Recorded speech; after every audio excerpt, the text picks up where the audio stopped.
ايه حكاية الولادات القيصرية في مصر اليومين دول؟ وزارة الصحة بتتحرك فورا عشان الموضوع ده. مطالبات بتقليل الولادات القيصرية في مصر، واقتراح بالعودة للبداية. يعني العالم بتتقدم واحنا عايزين نرجع لورا. يا ترى ايه السبب في كده؟ تحب تعرف ايه حكاية الولادات القيصرية في مصر وليه بقت مثار جدل كبير؟ خليني اقول لك 3 اسرار صادمة ومرعبة عن الموضوع ده. بس قبل ما اقول لك المعلومات دي، ما تنساش تعمل لايك وشير للفيديو وتابع صفحتنا عشان يوصلك كل الاخبار الجديدة. اول سر في الحكاية دي هو سر الارقام. مصر النهاردة بتتصدر العالم كله في معدلات الولادات القيصرية.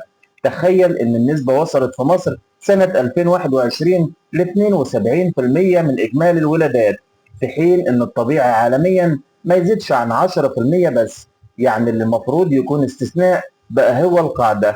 وده مش بس مؤشر صحي مقلق، ده كمان بقى بيكشف إن في خلل واضح في المنظومة.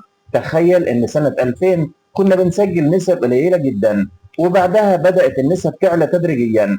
28% سنة 2008، 52% سنة 2014، لحد ما بقينا رقم واحد في العالم سنة 2021.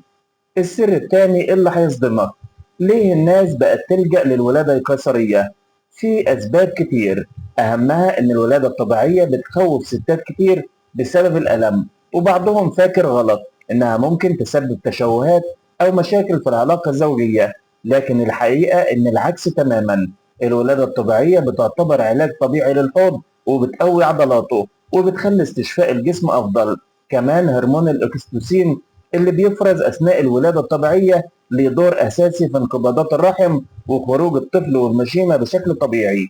أما القيصرية فهي عملية جراحية كاملة، يعني ليها مخاطرها ومضاعفاتها اللي ناس كتير مش واخدة بالها منها. أما ثالث سر في الموضوع ده، التجارة. أيوة، الموضوع بقى بيزنس ضخم.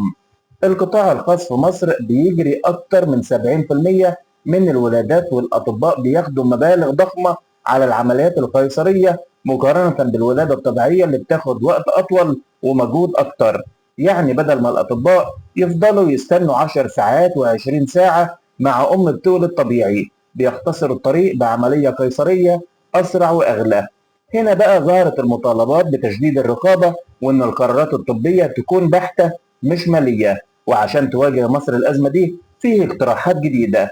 أولها العودة للاستعانة بالداية زي زمان، اللي كانت بتقف جنب الست اللي بتولد ساعات طويلة وتساعدها تتحمل مراحل الطلق لحد الولادة، بينما الطبيب بيتدخل في الحالات المتعثرة بس. وكمان في مقترح بتدشين وحدة ولادة آمنة في المستشفيات مع رفع أجور الأطباء في الولادة الطبيعية بحيث تقارب أجر القيصرية، وكده ما يبقاش في دافع مادي يخلي العملية أسرع خيار. الخلاصة، الولادة الطبيعية هي الأصل، والأمان الحقيقي بيكون في اتباع المعايير الطبية الصح، مش في الطريق الأسهل. واللي حاصل النهاردة في مصر بيقول إننا لازم نعيد التفكير وننشر وعي أكبر بين السيدات والأطباء على حد سواء. وفي نهاية الفيديو ما تنساش زي ما قلت لك تعمل لايك وشير للفيديو وتتابع صفحتنا عشان يوصلك كل الأخبار الجديدة أول بأول.